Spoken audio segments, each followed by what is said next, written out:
Hello. For as long as I can remember, I've been obsessed with patterns, trying to make sense of what's coming next, trying to stay safe. At times, this made me feel like strangely capable. I could see things what others missed, and at other times, it left me feeling deeply flawed, exhausted. I couldn't understand why I felt compelled to make sense of everything. I could remember even now when I was talking with my brother, the many times we were talking, I remember telling him, this doesn't make any sense. I assumed everyone felt what others feel. I assumed everyone wanted the truth, no matter if it hurt. I assumed that if you see a problem coming, you were supposed to stop it or try to change.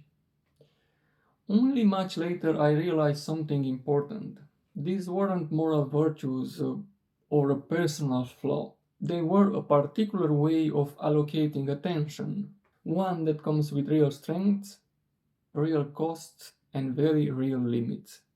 In MBTI language, this pattern is often called INFJ, the advocate, the counselor, the idealist, the mystic, the visionary helper. This video isn't about becoming a better INFJ. I will not talk about cognitive functions or try to read the stars in an MBTI chart. It's about why telling the truth is not always compassionate, how caring and being attuned to others can lead to doing too much and you being exhausted, and how personality types can stop being helpful when they are used to anchor self-worth. I am Benjamin and welcome to the Florin Benjamin Show.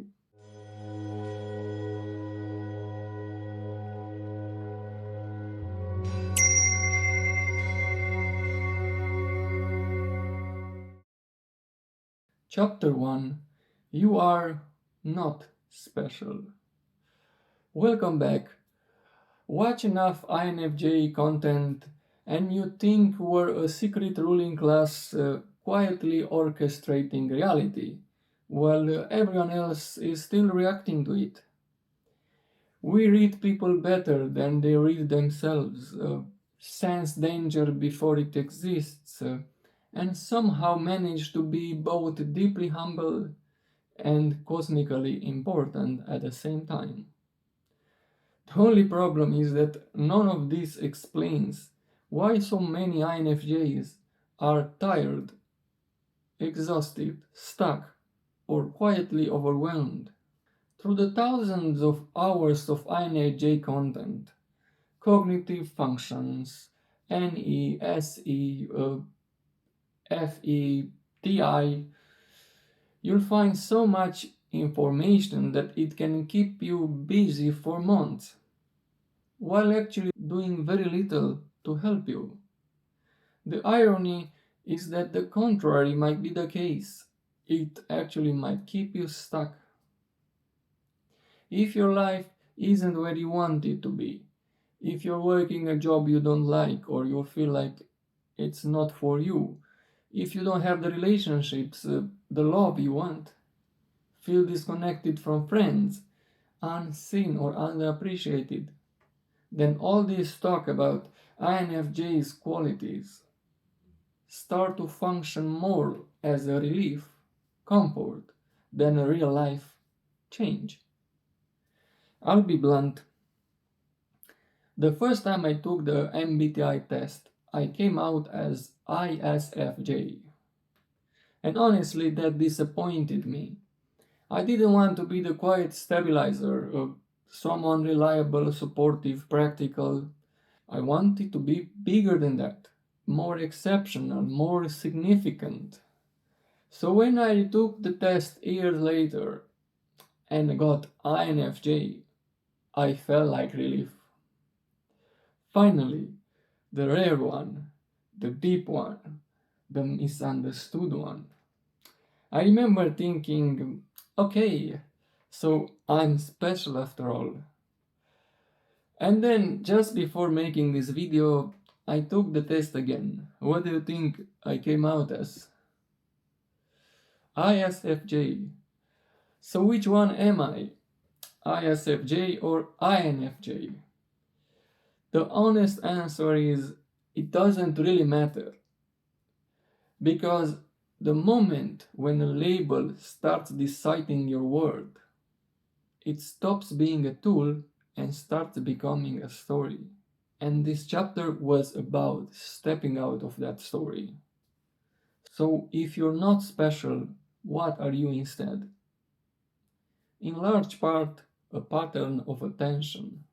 Let's look at how it works in Chapter 2. Chapter 2, the INFJ Operator Manual. Without the mythology, an INFJ profile is simply a pattern of attention. Let's start with one. INFJs can see the future, others are blind. Foresight or trajectory sensing is one of the most talked about aspects of the INFJ attention pattern. It refers to a tendency to focus less on isolated moments and more on where situations, people, or systems appear to be heading over time. When this pattern is active, an INFJ may feel compelled to point out how certain behaviors are likely to lead to specific consequences if nothing changes in relationships, organizations, or even in society at large. It might sound like if you keep avoiding these conversations, the relationship is going to fall apart, or you're stuck in the same loop. If you don't change something, you're going to be miserable in 1 year. Or society is heading towards collapse because people refuse to face reality.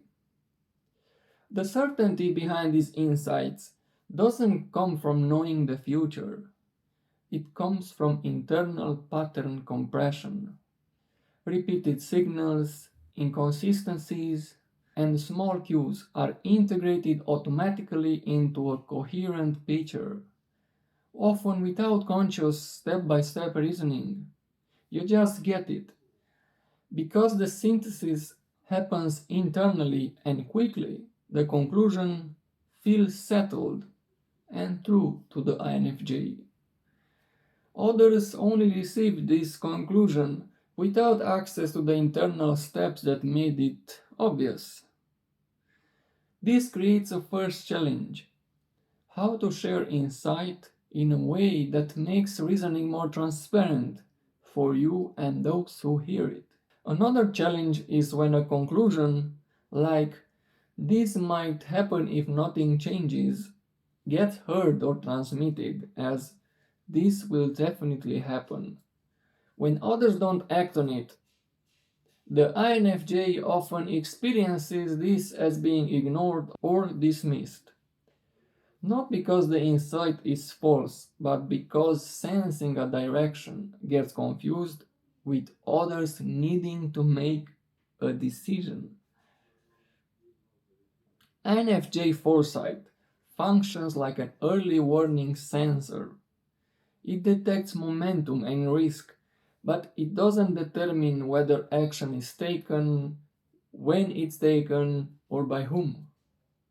It doesn't account for changes in the person's behaviors, unknown facts, randomness, or multiple other factors that might alter the outcome or the prediction, especially when these insights refer to society at large. When this distinction isn't clear, insight turns into frustration, and the INFJ might feel not listened to or ignored. 2. INFJs are moral and spiritual superior.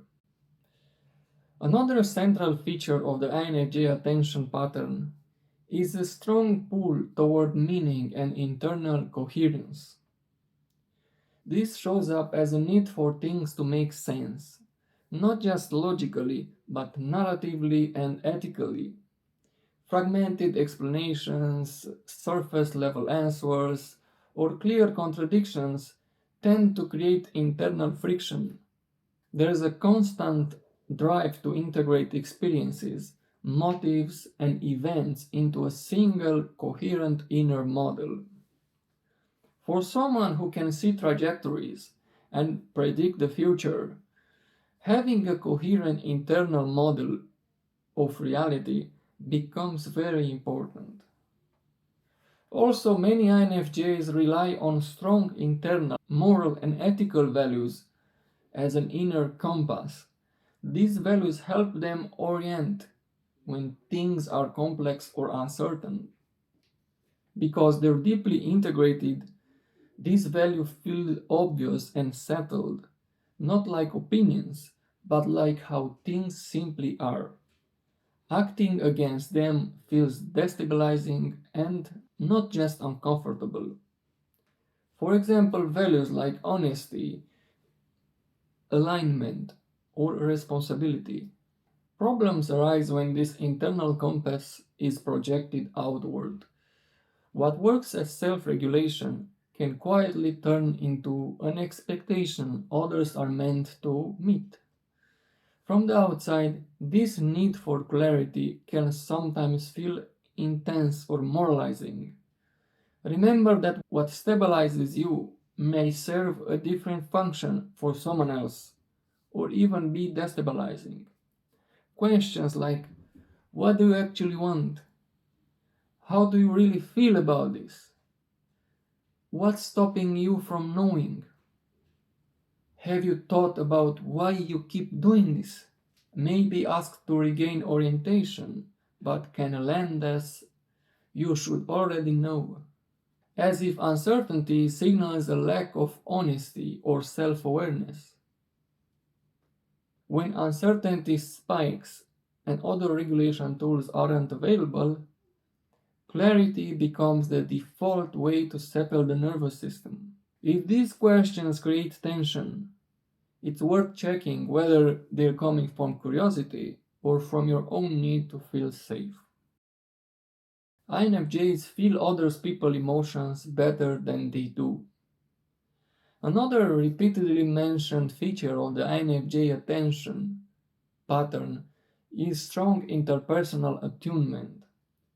This is most often described as sensitivity to tone, mood, timing, and subtext.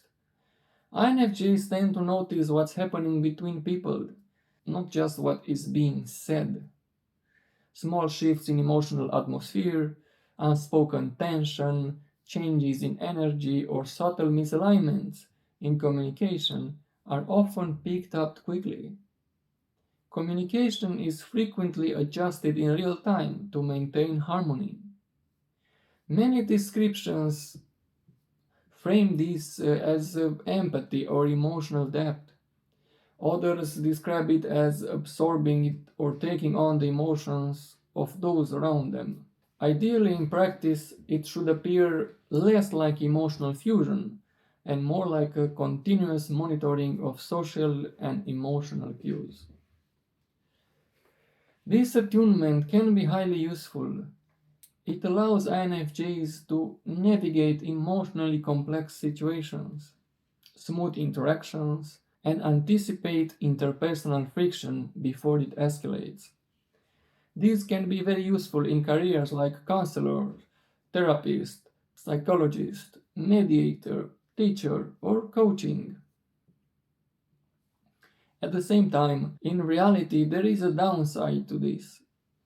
INFJ may take on the responsibility that was never explicitly given. Discomfort in a group may feel personal. Tension can register as something that needs to be addressed or managed. Over time, this can lead to over-accommodation or quietly carrying the emotional weight for others. When fatigue is high, especially when boundaries are already weak or personal needs have been suppressed for long. This pattern can intensify.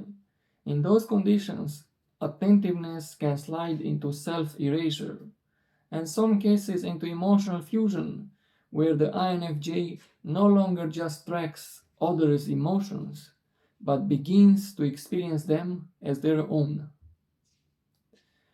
Another common misunderstanding is the idea that INFJs feel more than others. INFJs don't feel more, they adapt more. Ironically for them, having very strong and clear internal values and standards, valuing consistency and truth very highly. This real-time adaptation, when in social settings, can look like inconsistency from the outside. It can give others the impression that they don't actually know who this person is. 4. INFJs are mysterious, antisocial, or fragile. For INFJs, there is no such thing as a casual conversation. Of course, this is an exaggeration, but there is a lot of truth to it. Another pattern that appears consistently is energy conservation through selective engagement. This is usually described as introversion, needing alone time, but the underlying issue is less about preference and more about processing load. INFJs tend to process information internally and in depth, emotions, meanings, implications, and relational dynamics often at the same time. Because so much is happening internally, social interactions can become taxing quickly or more quickly than it does for others. As a result, engagement is often selective. Depth is preferred over breadth.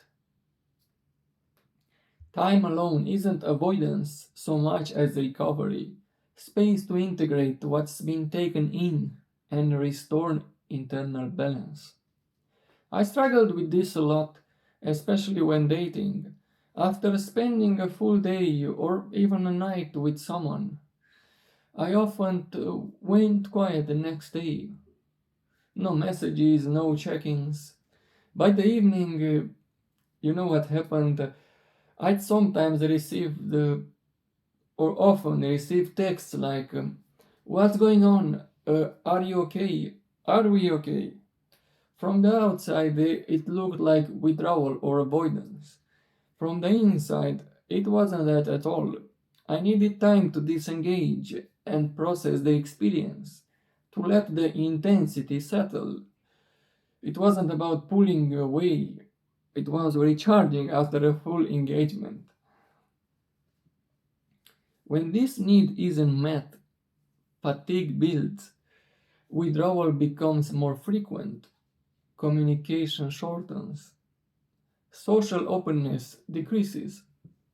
From the outside, this pattern is often misunderstood. It can be read as mysterious, antisocial, not interested, or emotionally fragile. In reality, it's usually practical response to limited bandwidth, stepping back to prevent overload. Understanding this system is only half the work. The real question is what happens when insight doesn't translate into impact. That's where things quietly start to go wrong. And that's where chapter 3 comes in. Chapter 3: When reality knocks at your door, open. The problem begins when insight has nowhere to go. When these patterns can't convert insight into a real world influence, they often convert insight into identity. I am the special one. I am the one. I am the one that sits. Uh, I am misunderstood. I am mysterious. I am this. I am that. Understanding becomes a substitute for impact. Meaning replaces movement and action. This is where the shadow tendency appears. Spiritual or moral superiority used to stabilize self worth, not because the person wants to feel above others, but because something needs to justify the internal cost of seeing so much and changing so little. The growth edge for the INFJ is not to see more, feel more, or understand more. It's to replace mythic self story with measurable impact. That means starts to pay attention to these kind of questions. Where does my insight actually changes outcomes? Where am I carrying too much responsibility without authority? Which environments reward depth and which ones only drain it? What skills turns in understanding into influence? It's one to see things and another one to know how to communicate, when to communicate. It's one to understand the social dynamics and what happens between people. But it's another thing to actually pay attention to how you show up and how to navigate selling yourself and making yourself look valuable and interesting so people can actually pay attention to you. This is where development shifts from personality to practice. Public speaking, the point is you need skills so you can turn these insights into practice, skills in communication, in negotiation, in the marketing, maybe in clarity, in working on yourself or your own shadow, and those kind of things. Most importantly, no test, no framework, and no YouTube video can define you. They describe patterns and not the totality of a living person. No matter what you believe about this, I hope love, peace, and freedom find you. Before you go, if you like this episode, feel free to watch this next episode. Until next time, Benjamin.